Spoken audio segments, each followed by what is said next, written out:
रथ का स्वामी सारथी एवं अश्वों के वर्णन के साथ साथ अश्वों को चलने का मार्ग भी वर्णन है। उपनिषद के अनुसार विषय वस्तुएं ही उन अश्वों का मार्ग है। नेत्र केवल विशेष वस्तुओं के रूप को ग्रहण करते हैं।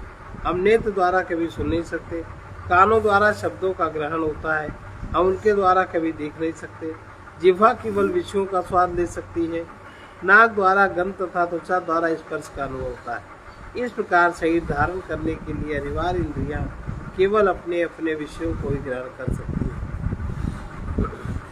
मनीषिक पद का तात्पर्य है ऋषियों और संतों की कोट में गिने जाने वाले जीवन के आत्म साक्षात्कार रूप परम लक्ष्य की पूर्णता को प्राप्त करने वाले एवं दिव्य अनुभूति को उपनिषद साहित्य के रूप में व्यक्त करने वाले हैं पूर्ण पुरुष। उनके अनुसार जीवन में सुख दुख का भोक्ता रूप आत्मा साक्षी रूप ज्ञान स्वरूप परमात्मा से भिन्न है। वो तो परिच्छिन्न जीवात्मा है, ऐसा समझना चाहिए।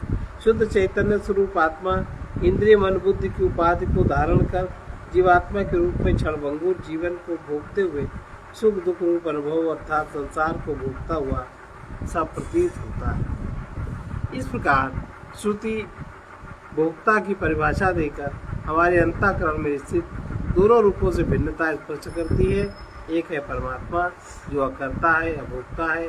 दूसरा अज्ञान व अंतःकरण में छाया के रूप में प्रतिभासित अस्तित्व वाला जीवात्मा है।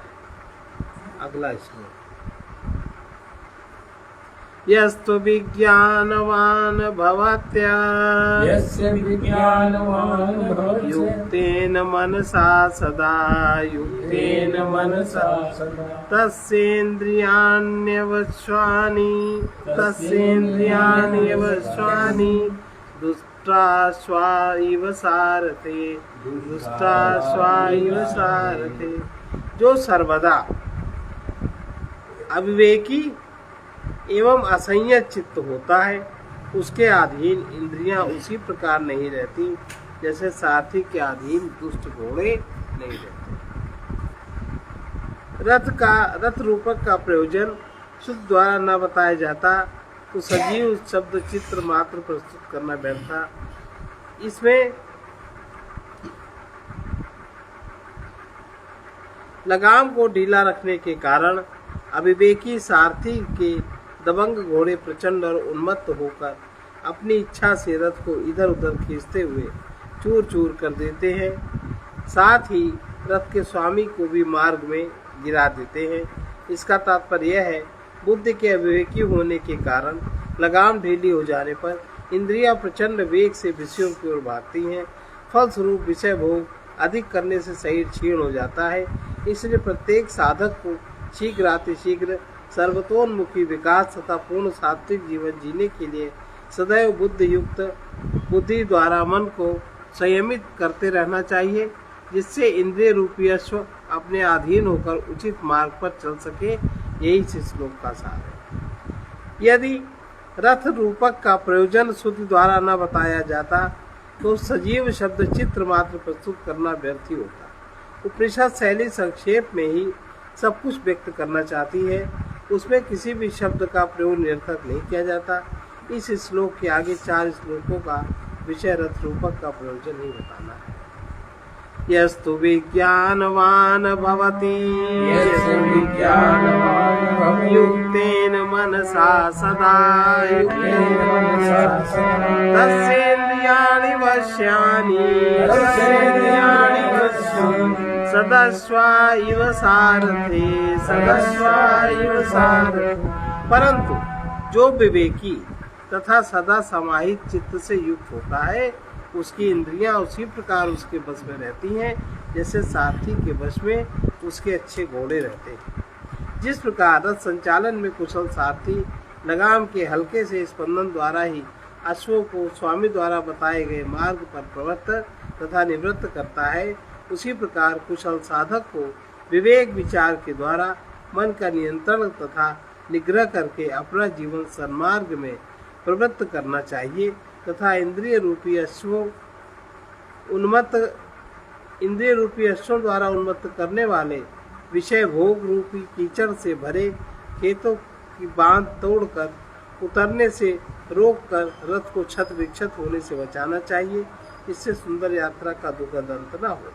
विवेक युक्त संशय रहित बुद्धि वाला तथा उद्वेगों और विक्षेपों के शांत हो जाने से समाहित चित्त वाला साधक युक्त पुरुष कहलाता है। ऋषियों ने उसे विज्ञानवान की संज्ञा दी। यस्व विज्ञानवान भवत्य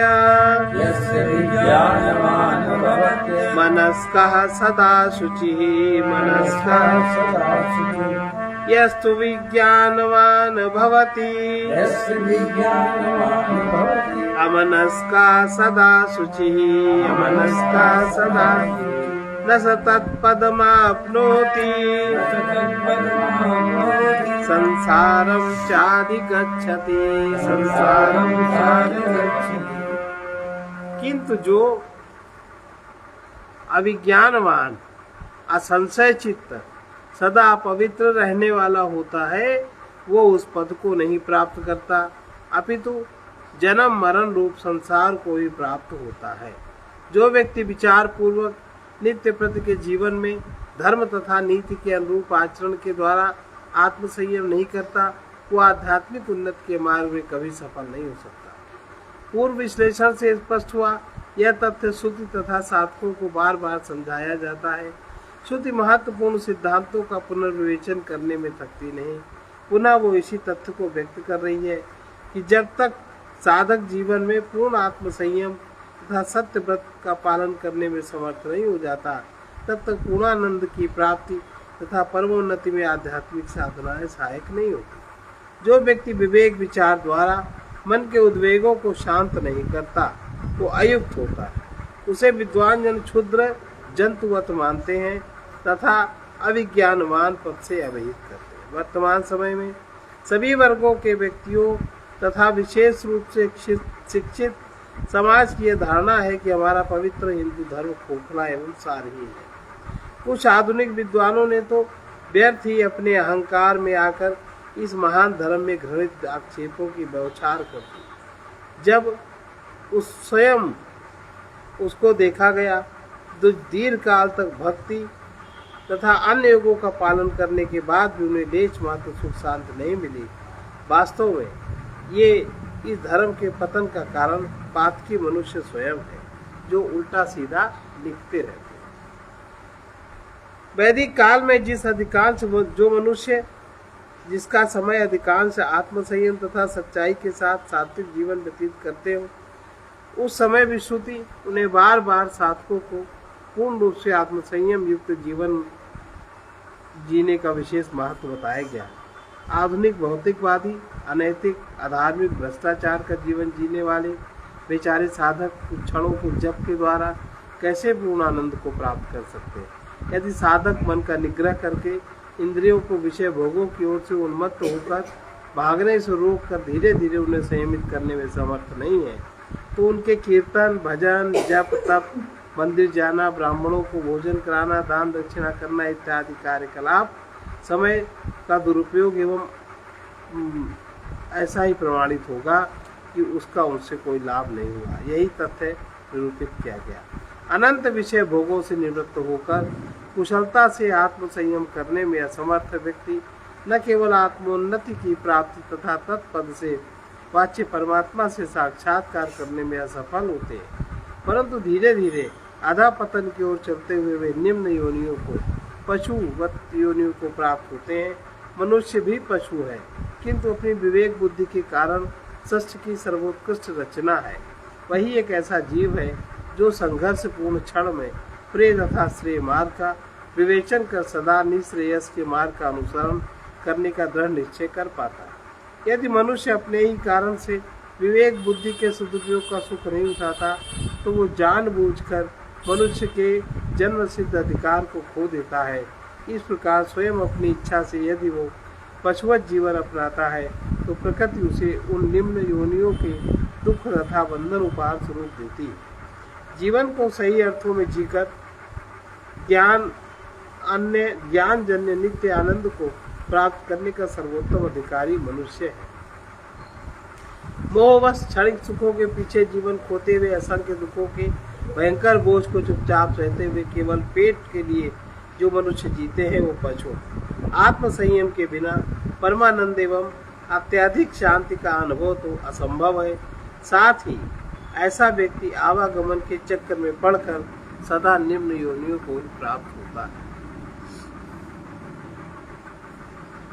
यस्तु विज्ञानवान भवति यस्य विज्ञानवान् भवति समनस्कः सदा शुचिः समनस्कः सदा शुचिः स तु तत्पदमाप्नोति तत्पदमाप्नोति यस्मात् भूयो न जायते यस्मात् भूयो न जायते। किंतु जो विज्ञानवान संयत चित्त सदा पवित्र रहने वाला होता है वो तो उस पद को प्राप्त करता है जहाँ से वो फिर कभी उत्पन्न नहीं होता। विज्ञान सारथिरयस्तु मना प्रगृहवान् नरः सोध्वनः परमाप्नोति तद विष्णु परमं पदम।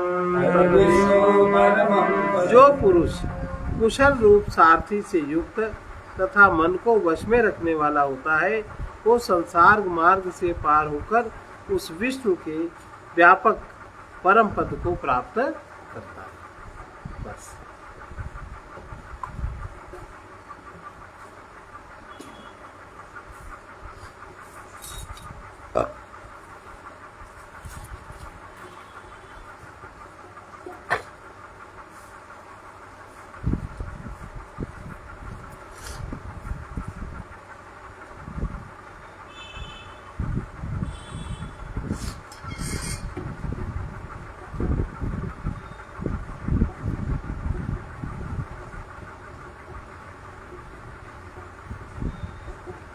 सदा जो सुसंगति में आते रहेंगे सदा जो सुसंगति में आते रहेंगे विवेकी स्वयं को मनाते रहेंगे विवेकी स्वयं को बनाते रहेंगे चलेगी नहीं शाम उनको मिलेगी नहीं शांति उनको कहीं जो परमात्मा को बुलाते रहेंगे जो परमात्मा को बुलाते रहेंगे सदा जो सुसंगति में आते रहेंगे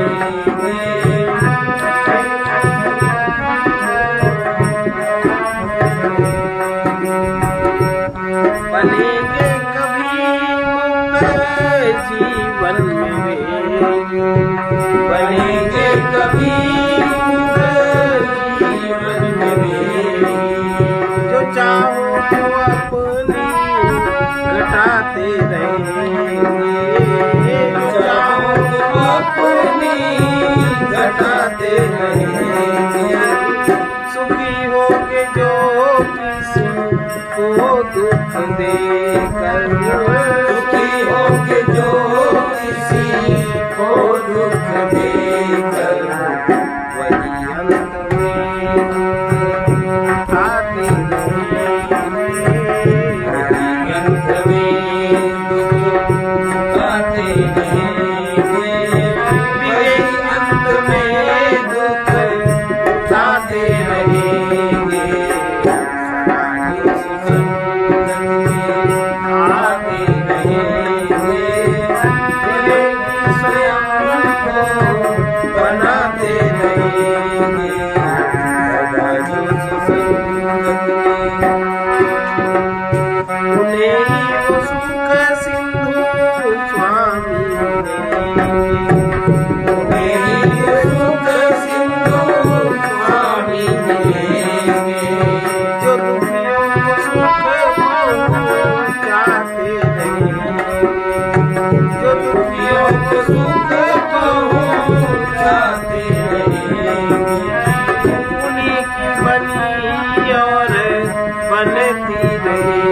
दूरी की बनी और बढ़ती रहेगी। बनाते रहेंगे, दूरी किसी की बनाते रहेंगे।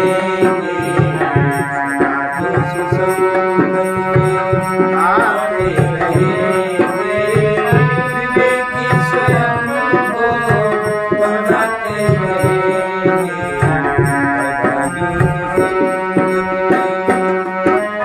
जितना अधिक दान करने जग, जितना अधिक दान कर लेंगे जग में, वो पुण्यों की पूंजी बढ़ाते रहेंगे। वो पुण्यों की पूंजी बढ़ाते रहेंगे। न देंगे किसी को जो शुभ और सुंदर, न देंगे किसी को जो शुभ और सुंदर। उड़ाते रहेंगे, कभी बैठ माची उड़ाते रहेंगे।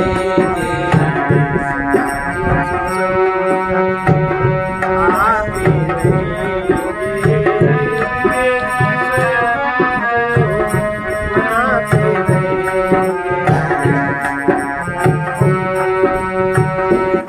कुछ दिखता है रहेगा न सब, कुछ दिखता है रहेगा न सब। कहाँ तक यहाँ मन फंसाते रहेंगे। कहाँ तक यहाँ मन फंसाते रहेंगे। पथिक अपने में अपने प्रियतम को पाकर, पथिक अपने में अपने प्रीतम को पाकर, महोत्सव निरंतर मनाते रहेंगे। महोत्सव निरंतर मनाते रहेंगे।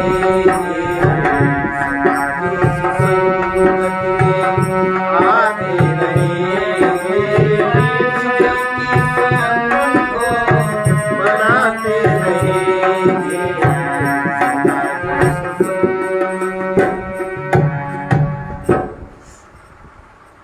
इसका संत वचन है, मंदिर एवं मूर्ति में भगवान की प्रतिष्ठा करने वालों की अपेक्षा वे प्रेमी विवेक युक्त है जो स्वयं में ही और प्राणी के देह रूपी मंदिर में ही परम प्रेमास्पद प्रभु को प्रतिष्ठित देखते हैं। जो प्रेम को प्राप्त होता है वही स्वयं परमात्मा को प्राप्त अनुभव करता है। परमात्मा की खोज प्रेम के अभाव में ही चलती रहती है। सर्वे भवन्तु सुखिनः, सर्वे भवन्तु सुखिनः, सर्वे सन्तु निरामयाः, सर्वे सन्तु निरामयाः, सर्वे भद्राणि पश्यन्तु, सर्वे भद्राणि पश्यन्तु, मा कश्चित् दुःखभाग् भवेत्, मा कश्चित् दुःखभाग् भवेत्। ॐ पूर्णमदः पूर्णमिदं पूर्णात् पूर्णमुदच्यते पूर्णस्य पूर्णमादाय पूर्णमेवावशिष्यते। ॐ शान्ति शान्ति शान्तिः।